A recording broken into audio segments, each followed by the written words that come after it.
जावेद साहब, बीच में हमने एक पीरियड देखा जहां पे शायद ये शिकायत कम हो गई थी, लेकिन अब दोबारा से सर उठा रही हैं।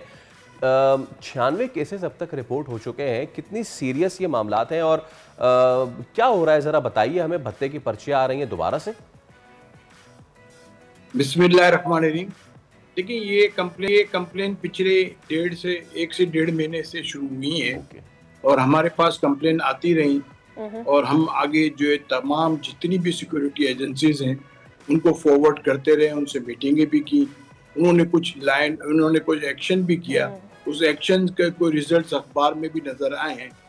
फिर हमारी कंप्लेन और मजीद बढ़ती गई तो हमने इनको कहा कि भाई तो कंप्लेनें बढ़ती जा रही हैं, तो हमें इन्होंने कहा कि आप एक सर्कुलर करें अपने मेंबर्स को कि सब लोग सीसीटीवी कैमरे लगाएं।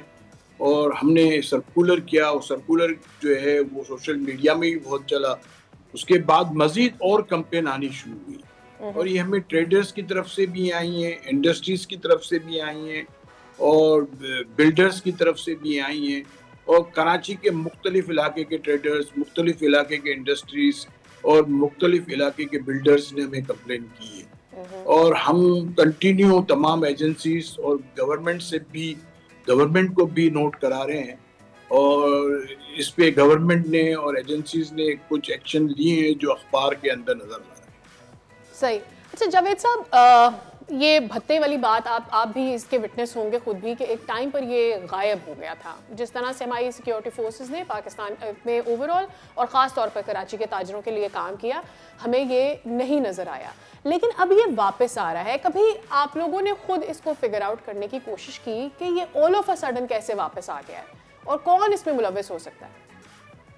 देखिए, सबसे बड़ी बात क्या है कि ये एक्सटॉर्शन और ये किडनैपिंग और भत्ताखोरी जो भी है, ये कराची के अलावा दूसरे शहरों में इस हद तक नहीं किया जितना कराची में किया। एब्सोल्युटली।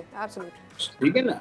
और कराची के अंदर जब ये एक टाइम में बहुत बढ़ गया था, उस टाइम पे तो बल्कि कराची से फ्लाइट ऑफ कैपिटल हुआ, कराची से इंडस्ट्रीज जो है जो फॉरेन कंट्रीज में गई, कराची से बिजनेसमैन फॉरेन कंट्रीज में गए, बिल्डर्स फॉरेन कंट्रीज में गए, इवन फॉरेन कंट्रीज के अलावा पाकिस्तान के दूसरे हिस्सों में भी, इस्लामाबाद, लाहौर और उन जगह पे भी शिफ्ट हुए। फिर एक वक्त आया कि एजेंसीज ने बड़ा सीरियसली इसको लिया और इस पे ऑपरेशन हुआ और जब ऑपरेशन हुआ तो वो बहुत बड़ी हद तक खत्म हो गया था, मामूली रह गया होगा और मामूली कहीं ना कहीं होता था वो।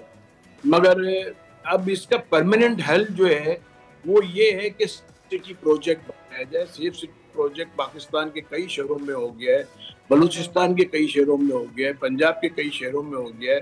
हालांकि कराची में सबसे पहले करना चाहिए था क्योंकि कराची के अंदर सबसे बड़ा प्रॉब्लम जी। अगर सेफ सिटी प्रोजेक्ट अगर हो जाएगा तो उसके मल्टीपल बेनिफिट होंगे। उसके मल्टीपल बेनिफिट से मतलब ये है कि आपको हर जगह की सड़कें नजर आएंगी, हर जगह का ट्रैफिक नजर आएगा, आप लॉ एंड ऑर्डर कंट्रोल कर सकोगे, आप पुलिस के चालान जो। हाँ जावेद साहब, हमने भी मुतादिद प्रोग्राम्स किए जिसमें हमने जो हुक्काम हैं कंसर्न अथॉरिटीज उनसे पूछा कि कराची में कब आएगा सेफ सिटी, तो हमें कहा था बस अब आ रहा है, अभी देखिएगा आ रहा है। जरा लोगों को बताइएगा तो ये भत्ते कितनी बड़ी रकम के होते हैं और अगर जो भत्ता नहीं देता उसके साथ होता क्या है?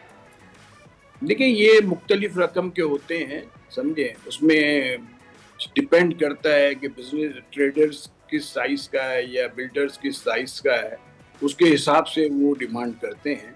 और कई जगह जो है वो डराने के लिए फायरिंग भी करते हैं और पर्ची भेजने के बाद अगर वो जवाब नहीं देते तो फायरिंग उसके घर की या उसके मोहल्ले में आके करते हैं और उनको और डराया जाता है। उनकी फैमिली के नाम लिए जाते हैं, उनके फैमिली के बच्चों के, बीवी बच्चों के जहाँ जाते हैं स्कूल में, वो जगहों के नाम लिए जाते हैं। उनको इस तरीके से खौफजदा करके भत्ते लेते हैं। ठीक है जावेद साहब, उम्मीद करते हैं कि खौफ की ये फिजा ना बरकरार रहे और जो बात हमने की हुक्काम तक पहुंचे, इसका कोई हल निकल सके। सब्सक्राइब करें और बेल दबाएं ताकि कोई खबर रह न जाए।